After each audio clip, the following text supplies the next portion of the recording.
Hello students, मैं मीनाक्षी बिहानी। आप आज मेरे पास वापस हो। हम देखिए, मैंने ना क्लास 12 की ट्रिक्स बनाई थी और कि आपको कैसे टॉपर बनना है क्लास का। तो अगर आप मेरे कमेंट्स में देखोगे तो एक बच्चे ने मुझे ये कहा है कि मैम ऐसा मत करो भाई, क्लास 10th वालों के बारे में भी सोचो, उनके लिए भी ऐसा कुछ बताओ कि वो बहुत अच्छे से फोकस करके वो लोग भी पढ़ाई कर सकें।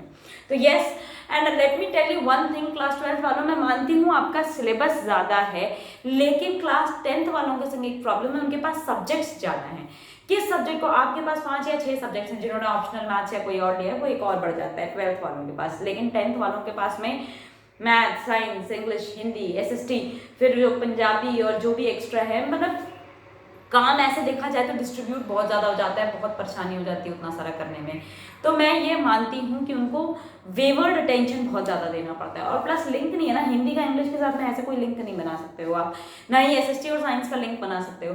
मैथ्स अपने आप में एक नई दुनिया में चल रहा होता है। तो मेन भले ही 5 सब्जेक्ट्स हैं, लेकिन आप लोगों के जो कोर वो 3 ही होते हैं। जैसे जिन्होंने कॉमर्स लिया है उनका अकाउंट्स, बीएसटी, इकोनॉमिक्स, उसके बाद इंग्लिश वगैरह आप कर लेते हो, वो कोई दिक्कत नहीं होती है। लेकिन इन लोगों को तो SST, science, English, Hindi, math सब पे ही उतना ही फोकस करना पड़ता है। ठीक है, तो एक एक बताती हूँ कुछ ट्रिक्स आप लोगों को 10th वालों। सबसे पहले आप ना एक काम करो, पहले आज तसल्ली से बैठो, अपना पूरा सिलेबस को सॉर्ट आउट करो, पैनिक मत हुआ करो, आराम से सॉर्ट आउट करो कि हाँ भाई अगर मैं साइंस उठाती हूँ तो मुझे ये वाले चैप्टर्स पहले करने हैं प्रायोरिटी बेसिस पे, और उसमें भी ये चीज़ें पहले करनी है क्योंकि ये ज़्यादातर पेपर में आती है। Your teachers must have told, I am telling you about all these things, कौन सी चीज़ें पेपर में ज़्यादातर आती हैं। और आप एक चीज़ और बताती हूँ, जब आप एग्जाम अटेंड करने जाओगे, अटेम्प्ट करने के टाइम पे मैक्सिमम मार्क्स वाले क्वेश्चन पहले करना है। सब कहते हैं कि नहीं अच्छा नहीं लगता पेपर, अच्छा गया देख लेने।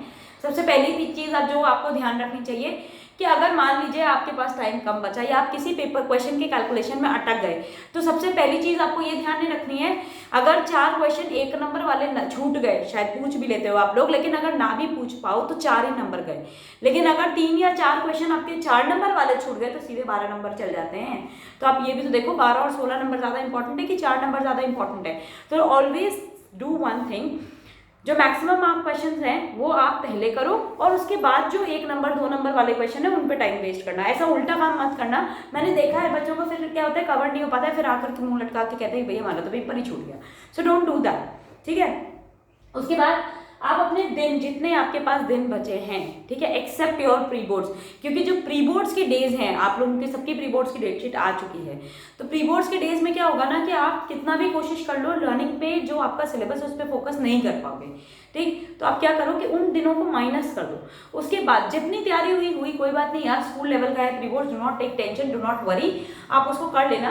लेकिन सबसे पहली चीज़ जो मैं आपको कहूँगी कि प्री बोर्ड्स के दिन माइनस करके जितने दिन हैं आप उनको डिवाइड कर लो, ठीक है। या अगर आप एक दिन में 2 सब्जेक्ट्स प्रेफर करते हो तो एक ईजी और एक डिफिकल्ट, ऐसे सब्जेक्ट्स लो, ठीक है। जैसे एक इंग्लिश उठा लिया तो इंग्लिश के साथ साइंस उठा लिया, या इंग्लिश के साथ में आपने एसएसटी उठा लिया, इस तरीके से करके 2 सब्जेक्ट उठाओ। हिंदी के साथ मैथ्स उठाओ, हिंदी जल्दी जल्दी हो जाती है, मैथ्स में टाइम लगता है। तो ये आपका पैटर्न होना चाहिए। तो एक दिन में आप 2 सब्जेक्ट से ज़्यादा वैसे भी नहीं कर सकते हो, तो आप ये कर सकते हो हिंदी के साथ में मैथ्स का कॉम्बिनेशन रखो, तो पूरा दिन मैथ्स करके भी बंदा बोर नहीं होता, और हिंदी में वैसे ही जल्दी हो जाता है। तो 2 सब्जेक्ट्स आपके साइड बाय साइड 3-4 दिन में तैयार हो जाते हैं। बट जब आप ये करते हो ना, तब आप उस पर मत स्ट्रेस लो, तेरी ये बाकी है, अरे यार वो सब्जेक्ट तो किया ही नहीं है यार, पास कैसे होगा, ये टेंशन मत लो यार। अगर आप डेज डिस्ट्रीब्यूट करते हो तो ऑब्वियस है कि आज आपने नहीं दिया तो आगे वाले दिन में उन्हीं सब्जेक्ट्स को टाइम देना है। तो जो कर रहे हो फुल फोकस के साथ करो, स्ट्रेस्ड मत हो, पैनिक मत हो। जब आप पढ़ते हो तो कॉन्सेंट्रेट करके पढ़ो। अब भले ही दिन में ना, मैं ये नहीं कहती पूरा दिन पढ़ते रहो यार, दैट इज इम्पॉसिबल, कोई नहीं कर सकता ये चीज़। तो आप ना जितना देर भी पढ़ते हो, 1 घंटा 2 घंटा 3 घंटा दिन में, वो फुल कॉन्सेंट्रेशन के साथ और फुल डेडिकेशन के साथ में करो, ठीक है। आप ना अपना साथ में जब आप पढ़ने बैठते हो तो हाईलाइटर, पेन नहीं, हाईलाइटर या पेंसिल साथ में रखो, और ये नहीं पूरी बुक में अंडरलाइन करते जा रहे हैं, ठीक है। आप क्या करोगे, पूरी बुक में अंडरलाइनिंग मत कर देना, आपको सिर्फ इतना करना है, जो मेन पॉइंट्स है ना खाली उनको आप अंडरलाइन करते हैं, जो आपके मेन पॉइंट्स हैं कि हाँ ये मुझे याद रखना है, इस पैराग्राफ में अगर मुझे ये याद आ गया तो मुझे सब याद आ जाएगा, खाली वो चीज़ें अंडरलाइन करना, सब कुछ नहीं। या अगर एक पैराग्राफ है उसके 3 पॉइंट्स बनाने, तो वो खाली 3 जगह आप उसको मार्क करना, ठीक है। हाँ ये 3 पॉइंट्स में बना दूंगा, उसके अंदर ये चीज़ें लिखनी है मुझे, फाइन। तो हिंदी के साथ मैथ्स कर सकते हो आप, इंग्लिश के साथ में आप अपना एसएसटी उठा सकते हो, वो ईजी पड़ेगा, ठीक है। उसके बाद साइंस आप जब करते हो तो आपको वैसे ही साइंस के 3 पार्ट्स होते हैं, फिजिक्स, केमिस्ट्री, बायो। पहले आप कौन सा उठा रहे हो आप डिसाइड करो, आपका फिजिक्स वीक है, केमिस्ट्री वीक है, बायो वीक है। जो वीक है ना सबसे पहले वो उठाओ ताकि वो खत्म हो। बोलते ना काम मुका, काम खत्म हुआ, पहले उसे उठाओ, कंप्लीट करो, ठीक है। तो हिंदी के साथ मैथ्स कर लिया, इंग्लिश के साथ एसएसटी कर लिया, साइंस के साथ में बोर हो रहे हैं चल बीच में पंजाबी उठा लिया, या कोई पोर्शन इनमें से बाकी है तो वो उठा लिया, थोड़ा फन के लिए इजी वाले चैप्टर्स मैथ्स के कर लिए, ठीक है। तो आप ये काम करो इनके साथ में। साइंस में ऑलरेडी 3 पार्ट है, फिजिक्स, ठीक है। अब मान लीजिए प्रायोरिटी बेसिस पे पहले आपने फिजिक्स उठाया, ठीक। फिजिक्स के साथ साथ में बीच बीच में न्यूमेरिकल्स भी रहते हैं जो आपको करने ही पड़ेंगे थोड़ा बहुत, अगर आपको 90+ स्कोर करना है तो, ठीक। फिर उसके बाद अगर आप केमिस्ट्री कर रहे हो तो साथ में एक कॉपी और पेंसिल जरूर लेकर के रखना। जैसे जैसे पढ़ते जाते हो वैसे वैसे उसके जो न्यूमेरिकल्स हैं, जो केमिकल इक्वेशन है सॉरी, वो आप लिखते हुए चलो, ताकि यहाँ पे आपका ये ना हो चैप्टर तो याद है, केमिकल इक्वेशन ही सारे मिक्स हो गए, ऐसा काम ना करना। तो साथ के साथ ही आपके नोट्स भी बनते जा रहे हैं जो आप एंड मोमेंट पे रिवाइज करोगे, और साथ के साथ आपकी प्रिपरेशन होगी।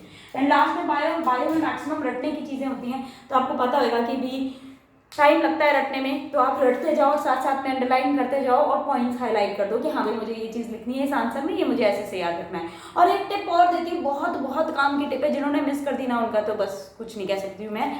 वो ये एस चांद की बुक, आप लोग सीबीएसई बोर्ड वालों एस चांद की बुक रेफर कर रहे होंगे, तो उसके जो बैक क्वेश्चंस है वो बहुत इंपॉर्टेंट है एग्जामिनेशन पॉइंट ऑफ व्यू से। मैं अपने 16 साल के एक्सपीरियंस से कह रही हूँ। सो उनको ज़रूर करना, उनके साथ में ही एनसीईआरटी कॉर्नर है वो भी ज़रूर करना। मैं गारंटी लेती हूँ 90+ क्रॉस करोगे आप लोग। सो आप ना जितना अपना स्टैमिना है, देखो मैं अगर पढ़ूंगी तो मैं तो 1 घंटा आराम से निकाल सकती हूँ। अगर आपको लगता है कि आप 1 घंटा लगातार नहीं पढ़ सकते हो तो 30, 35, 40 मिनट्स के बाद में एक छोटा सा ब्रेक लो। ब्रेक में ये नहीं है फ़ोन पे लगे, please, that is again stressful. Break का मतलब ये गए, कुछ खाए पिए, पानी वानी पिए, फिर वापस आ गए, फिर वापस से 5 मिनट्स के ब्रेक के बाद में आप अपनी स्टडीज़ को कंटिन्यू करो, ठीक। और अपने आप को हाइड्रेटेड रखो, बीच बीच में पानी रख लो अपने पास में, बॉटल रख के पानी ज़रूर पिया करो बीच बीच में। कुछ मंचिंग थोड़ा बहुत पॉपकॉर्न रख लिया, कुछ चने मूंगफली ऐसा कुछ रख लिया, ताकि आप उनको बीच बीच में मुंह में डालते रहो। एक तो बोरियत नहीं होती, नींद नहीं आती है, और कॉन्सेंट्रेशन ज़्यादा अच्छा होता है। यू फील फुल, ये नहीं होता हो यार भूख लग रही है यार खड़े हो जाते हैं, ऐसा नहीं होता, ठीक है। एंड लास्ट, जब आप पढ़ते हो ना तो फ़ोन दूर रखा करो, क्योंकि देखो सिर्फ आपको इंटरनेट पे कुछ सर्च करना है तो अलग बात है, लेकिन आई थिंक वो स्टेज क्रॉस हो चुका है। अब तक आपने सारा कुछ जो सर्चिंग वर्चिंग वाला काम है वो सब कर लिया, तो you have to keep your phone away. Otherwise क्या होता है, कितना भी कर लो ये भी एक बहुत बड़ा डिस्ट्रैक्शन है। मैसेजेस आ रहे हैं, मन करता है यार चल देख लेते हैं, देखी जाएगी यार, कुछ नहीं होता, 2 मिनट लगेगा, 2 मिनट नहीं लगता, करते करते करते करते कहाँ 1 घंटा निकलता है वही नहीं पता चलता। So these are my small tips for you all. आप प्लीज़ अच्छे से पढ़ो, कंसंट्रेट करो। डाउट्स लेने के लिए हम लोग हैं, मैथ्स और साइंस में दोनों टीच करती हूँ, इवन तो I am not making videos of science. लेकिन अगर आप चाहोगे, आपको कोई भी चैप्टर पर्टिकुलरली चाहिए कि मैम प्लीज़ इसके आप मुझे एक वीडियो बना के दे दो, आई प्रॉमिस यू मैं आपको उसकी एक वीडियो जरूर बना करके दूंगी। So all the best for your preparations and we are there to help you out. Do like share and subscribe my channel. Subscribe नहीं किया है तो ज़रूर करो, बेल आइकन दबा देना, और भूलना मत, हाँ ये ना हो देखे और चले गए। सब्सक्राइब करो, कमेंट करो, वीडियो पसंद आया तब भी कमेंट करो, नहीं पसंद आता है तब भी कमेंट करो। Okay then, good bye for today.